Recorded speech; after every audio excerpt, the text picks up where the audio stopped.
Please send an ambulance and the police. My mother is laying in the garage and there's a lot of blood and there's a blanket over her head. There's a lot of blood. How did the blanket get over her? I have no idea. And how old is your mother? She is 78. And is she breathing? I don't know. I can't look. The blanket is over her head and I can't look. Okay, who's there with you? I hope you got the neighbor. Okay, can the neighbor check if she's breathing? Oh, You don't have to go and look. You don't have to go. If your neighbor can just go and check if she's breathing. Okay, if you would like you to check. Are you sending somebody? I'm working on it. I need to know if she's breathing. Barbara Olson, a 78-year-old great-grandmother, never expected that the last moments of her life would be so horrific. One day in 2012, in the quiet town of Sheboygan Falls, a brutal act shattered the peace that had long made the town a haven for families looking for a safe place to call home. Barbara, a kind, elderly woman, was viciously attacked, not by some stranger lurking in the shadows, but by someone she trusted, her own 13-year-old great-grandson. Now, let us paint the picture of Sheboygan Falls before that dark day. It's the kind of town where you wouldn't even lock your doors at night.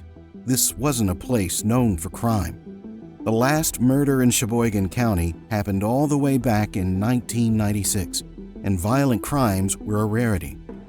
But in 2012, the town's sense of security was shattered. Barbara Olson, inside her home, was brutally hacked to death with a hatchet. The person wielding the hatchet was her great-grandson. Together with his best friend, the two boys decided to carry out one of the most chilling acts Sheboygan Falls had ever seen. The cruelty of that moment, the senseless, horrifying nature of it, makes it difficult to comprehend. A young boy, only 13 years old, with a hatchet in his hand, looking at his own flesh and blood as he committed an unthinkable crime. His best friend joined in, as if this were some twisted game, and they also used a hammer to beat the life out of Barbara. It was over quickly, but the damage done to the family, to the town, would linger for much longer. What makes it even more unbelievable is what followed. On Monday, when you got home from school, what happened, Nate? We were talking, and then he said, I know how to get money, and he said to kill his grandma. But I thought he was just joking around with me. Okay. And then I asked my mom to take us to Sheboygan Falls. After taking Barbara's life, the two boys went through her home, rummaging for cash. And what did they steal? Just $155, a small, pitiful sum, especially when compared to the gravity of the act they had just committed.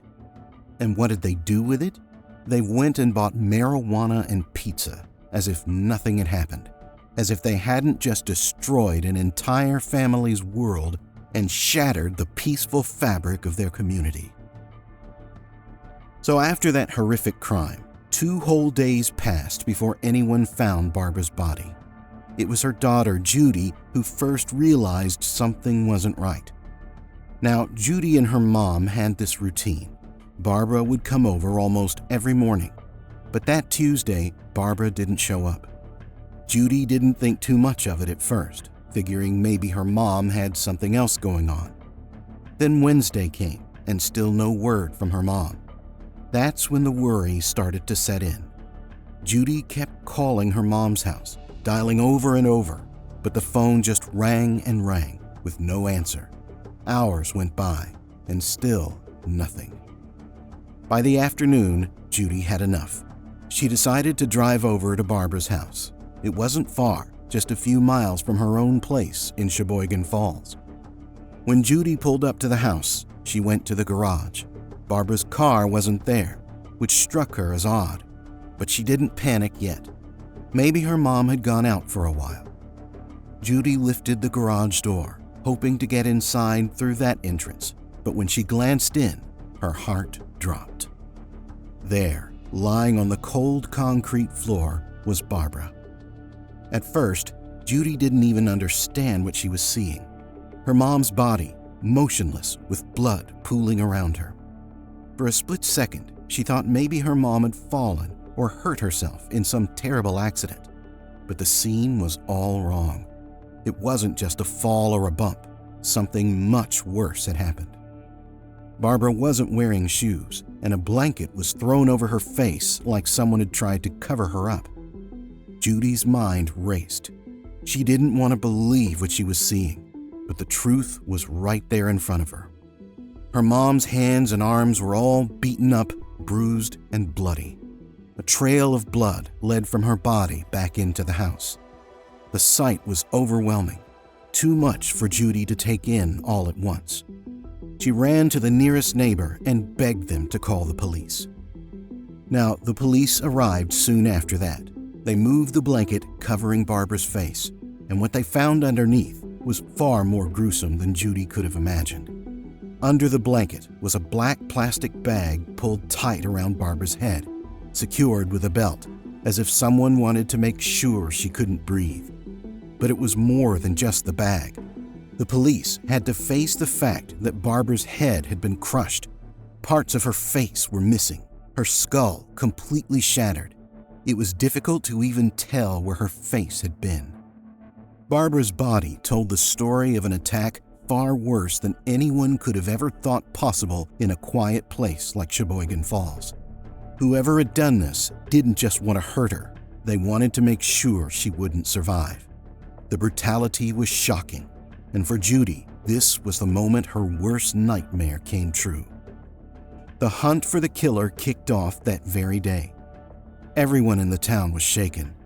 How could something like this happen here, in a town where things like this just don't happen? The police had their work cut out for them as they searched for clues, desperate to figure out who could have committed such a horrible crime. So after that, the police didn't have much to go on. Barbara Olson lived a simple, peaceful life. She spent her time volunteering as a driver for elderly citizens in Sheboygan Falls, always eager to help. She had a passion for gardening, growing flowers, and taking care of her yard. Her family described her as a warm person, someone who didn't have enemies. So how did this happen to her? That was the big question, and detectives couldn't seem to find any answers at first. They started by talking to her family. Maybe there was something, anything that could give them a lead, but nothing seemed to stand out. No grudges, no threats. Barbara's life appeared to be just as calm and positive as everyone described. It wasn't the kind of life that would attract something so violent and dark. Still, the detectives kept digging. They pulled surveillance footage from different places around town, hoping to spot anything that might give them a clue. That's when they finally found something: two familiar faces. Barbara's great-grandson, Antonio Barbeau, also known as Tino, and his friend Nathan Paape, both just 13 years old. These two middle school kids showed up on the footage, and the detectives couldn't ignore it. They had to find out more, so they brought Antonio and Nathan in for questioning, hoping they could help shed light on what had happened to Barbara. Do you know anything at all about what may have happened to her? Have you heard anything? Do you know anything at all? No, what happened? Okay. Well, like I said, it's a serious incident. She's not doing that well, and I'll get more to it later as far as the other people that we've talked to, what came up, so, okay. Antonio, when they sat him down, didn't seem like a normal kid sitting in an interrogation room. He didn't look scared or nervous. Instead, he stayed calm. Too calm for a boy his age, especially one being questioned about the brutal murder of his own great-grandmother. This wasn't his first run-in with the law either. Alright. So you don't know anything about, when's the last time you saw your great-grandma? I don't know, I've been in trouble the past, month or two. I'm thinking at least a month ago. So the last time you saw her was at least a month ago? Yeah. And do you remember where that was that you saw her? No. Antonio had a past, and it showed in how he handled himself. But Nathan was different. Nathan wasn't holding it together. During the interrogation, he broke down. He started sobbing. the weight of what he had done pressing down on him. The room felt heavy with his guilt, and the only sounds were his tears and the pen he was holding. The detectives gave him a piece of paper, waiting to see if he would write something, anything that could explain what had happened. Slowly, Nathan began to scribble on the paper, his hand shaking as he wrote. He could barely stop crying as he tried to form the words. Are you now willing to answer questions or make a statement? Yeah. I know you wrote that down, and maybe you wrote it down because you didn't want her to hear that. Is that why you wrote that down? Okay. When he finally handed the note to the detectives, his emotions poured out even more. The room grew even quieter, except for Nathan's quiet sobs. I can understand with what you wrote down. You're very scared. Yeah. Okay. Because you wrote that down, Nate, I want to be able to read Miranda rights to you. Do you understand what I'm saying? He had written just 9 words on that piece of paper, but they were enough to change everything. Those words confessed the truth that no one wanted to believe. He and Antonio had done it. They were the ones responsible for Barbara's death. In that moment, everything started to make sense. The calmness from Antonio and the overwhelming guilt in Nathan. The detectives had been looking for answers, and now they had them. But the reality was heartbreaking. 2 young boys had committed one of the most violent crimes the town had ever seen, and now there was no turning back. Antonio sat there, emotionless, while Nathan couldn't stop crying. After that moment when Nathan broke down and confessed, the story of what actually happened that day on September 17, 2012 began to unfold in horrifying detail. Antonio Barbeau and his best friend Nathan Paape, both just 13 years old, had made a terrible decision. They decided that Barbara Olson, Antonio's own great-grandmother, would be their target. Why? They believed she was somewhat rich and thought they could kill her for money. The plan seemed simple in their young minds, but what followed would become one of the darkest chapters in Sheboygan Falls history. Did you guys talk about this as far as what you were going to do? Obviously, if you got a hatchet and he got a hammer and you got a ride from his mom, there was some thought about it, right? What was the discussion?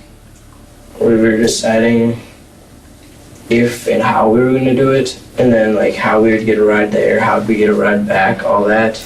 So after your mom dropped you and Tino off by the roundabout at 42 and 28, what happened then, Nate? We walked to her house, his grandma. His grandma?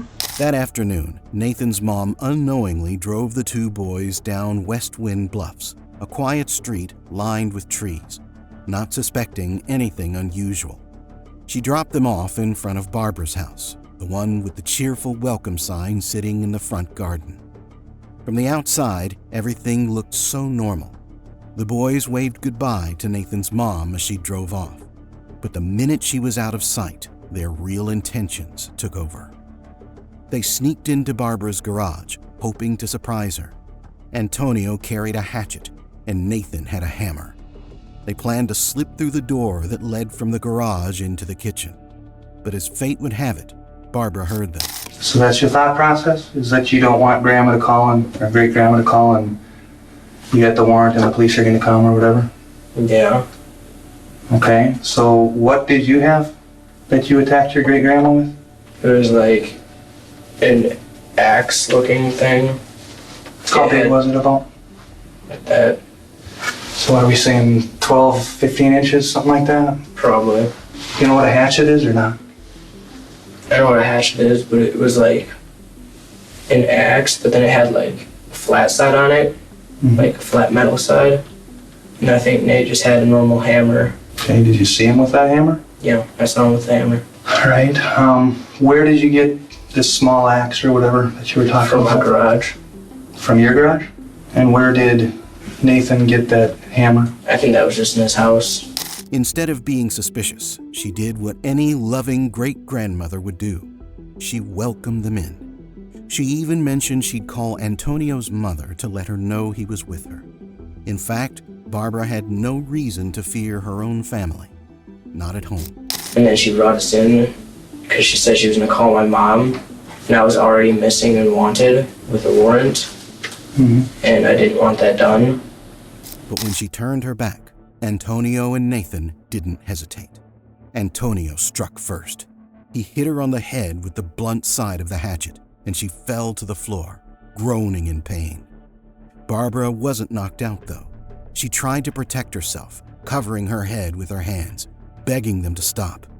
But Antonio didn't stop. He hit her again and again, while Barbara cried out, desperately trying to shield herself from the brutal attack. You and Nate attacked her? It was both of us. With what? Like hammer thing, and then like a hammer thing with an axe at the other end. And what time was it on Monday? I don't know, like probably like 4, 5. And why was this done? At first I wasn't wanting to. Like we were in her garage through one of the doors just like waiting. And the garage door was open. Okay, the garage door was open at his grandma's house? Yeah, and then we went in there, and then he had a plastic bag he put over his head, but he couldn't see out of it, so he just took it off, and then right as I was to open the door, his grandma like walked down and said, "Who was that?" And then she's like, "Is that Tino?" And she was like, "No."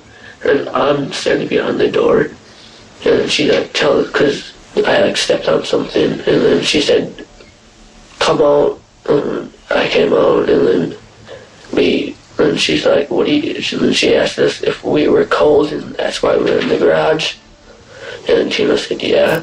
At some point, Antonio called out to Nathan for help. Nathan, despite the horror unfolding in front of him, picked up his hammer and struck Barbara twice in the head. Antonio, now seeing no resistance, turned the hatchet over and used the sharp side. He drove it into her head, lodging the blade deep. By the time they were done, Barbara had been struck 27 times, 18 of those blows landing on her head. The medical examiner later described the wounds as some of the worst they'd ever seen. Her arms and hands showed clear signs of defense wounds. Barbara had tried, in those final moments, to fight back, to defend herself against her own flesh and blood. And then Tino started hitting her over and over again. And then he stopped. And he looked at me, and then he said, "Nate, help." And I was standing there. She knew it was her great-grandson attacking her. She wasn't unconscious from the first blow. Barbara must have realized, with every painful strike, that it was Antonio, the boy she had loved and cared for, who was ending her life. That thought alone was almost more unbearable than the brutal act itself. After the attack, the boys, covered in blood, tried to move her body. Their plan was to drag her into the car parked in the garage, but they quickly realized it wasn't going to work. Barbara's body was too heavy for them. Frustrated, they left her there in the garage, abandoning her in the very place they had started their cruel act. A trail of blood stretched from the inside of the house to the garage, marking their failed attempt. What did they gain from all of this? A mere $155 in cash. They also grabbed a few pieces of jewelry before fleeing the scene. All that planning, all that violence, for nothing more than a few dollars and some trinkets. And why did you go there and come up with the plan to do this? I think it was mainly just for money. This was the grim reality of what happened that day. A senseless crime, driven by greed and committed by two young boys who never seemed to grasp the full weight of their actions. But for Barbara, the consequences were all too real. So after that terrible act, Antonio and Nathan sat down together and began to think about how they could cover up what they had done. They knew they had to come up with a plan to hide the murder of Barbara Olson. First, they tried to move her body, hoping to place her in the trunk of her own car, but they quickly realized they weren't strong enough to lift her. Frustrated and likely panicked, they decided to just leave her in the garage. Next, they attempted to clean up the scene. They wiped down parts of the house, trying to erase any trace of themselves. They put the wipes, along with the hammer and hatchet, into bags. They also grabbed the money and jewelry they had stolen from Barbara's house and stuffed it all into her car. With everything packed, Nathan sat in the driver's seat, using a pillow so he could see over the steering wheel, while Antonio sat beside him. Nathan drove the car back towards Sheboygan, parking it near a church just a few blocks away from his house. They left the car there for the night, but they weren't done yet. The next day, the boys returned to the car. This time, they drove it to a nearby bowling alley, as if it were just a normal day. After parking the car, they walked over to a pizzeria and ordered pizza, using the money they had stolen from Barbara. Eating pizza after what they had done, it's chilling to think about. After finishing their meal, they stopped at a local supermarket to buy gloves and more cleaning wipes. It was all part of their attempt to cover their tracks. Once they had what they needed, they went back to the car and started wiping down the interior.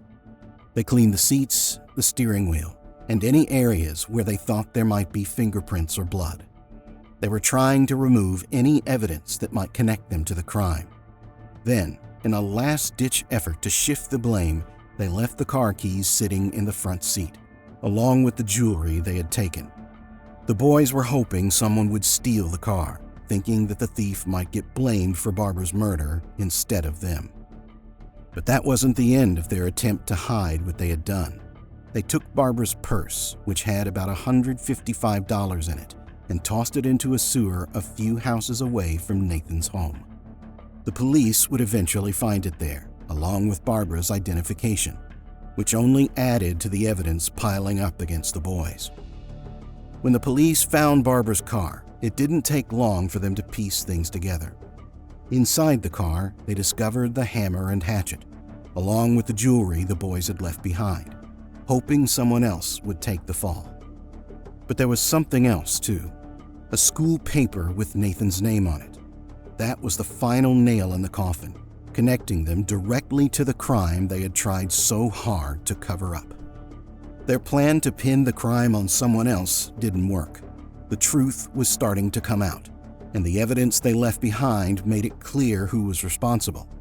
The car, the purse, the school paper, every detail pointed back to Antonio and Nathan. And now, with nowhere left to hide, the reality of what they had done was about to catch up with them. Following that, they escorted Antonio out of the interrogation room. They took him away right after his interview. Nathan didn't get to walk out either. He was arrested too, and the note he had written, the one that sent shivers down the detective's spines, sealed his fate. It was a simple but chilling message. He killed his grandma, and I was with him. Killing a great-grandmother in Sheboygan County. This time, the penalty slightly less severe.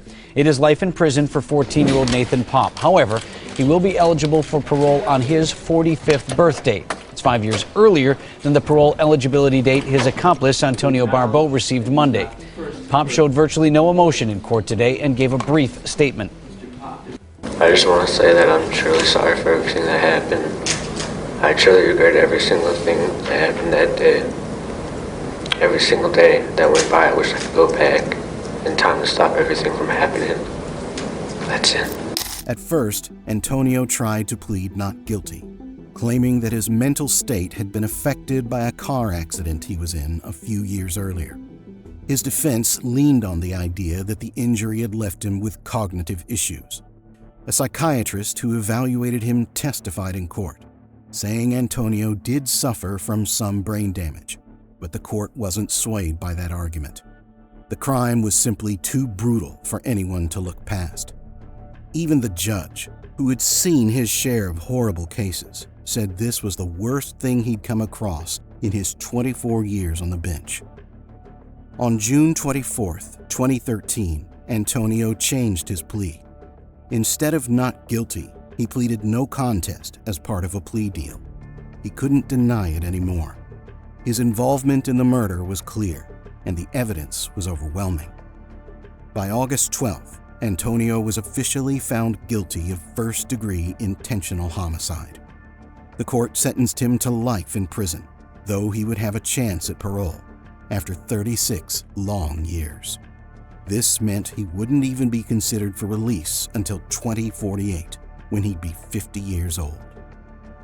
Nathan's trial, though, was still in progress. Antonio even testified during his friend's trial, and it was here that their bonds started to crack. Antonio made it clear that Nathan wasn't just some clueless kid following orders. According to Antonio, Nathan had been just as involved in planning the murder and was just as committed to carrying it out. On the stand, he painted a picture of Nathan as more than just a bystander. We were going to try to scare her to get money and then use force if needed. Okay. And when you say use force if needed, was there a discussion about what type of force you might use? An attack, I guess to kill. On the other side, Nathan's family argued the opposite. They said Nathan had the social development of a child and was easily influenced. Paap's own mother testified the friend begged her to drive the two teens to Sheboygan Falls and that her son is a follower. He always tried to fit in with his peers. They believed someone like Antonio could have manipulated him into doing something he wouldn't have done on his own. But the evidence of what had been done to Barbara, the horrific injuries she suffered, told a different story. The crime scene photos presented in court showed the brutality of the attack, and they made it hard for anyone to believe that only one person was responsible for the damage done.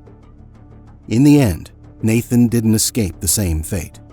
On August 13, 2013, just one day after Antonio's sentencing, Nathan was also found guilty of first-degree intentional homicide.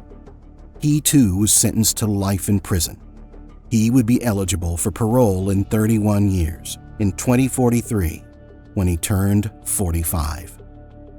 Both boys tried to appeal their sentences later on. Antonio filed his appeal in 2016, and Nathan followed in 2017. But neither of them had any luck. The court upheld their original sentences, and their hopes of reducing their time behind bars were crushed. Antonio ended up in the Waupun Correctional Institution, where he would serve his time until at least 2048. Nathan was sent to the Columbia Correctional Facility, and he wouldn't have a shot at parole until 2043.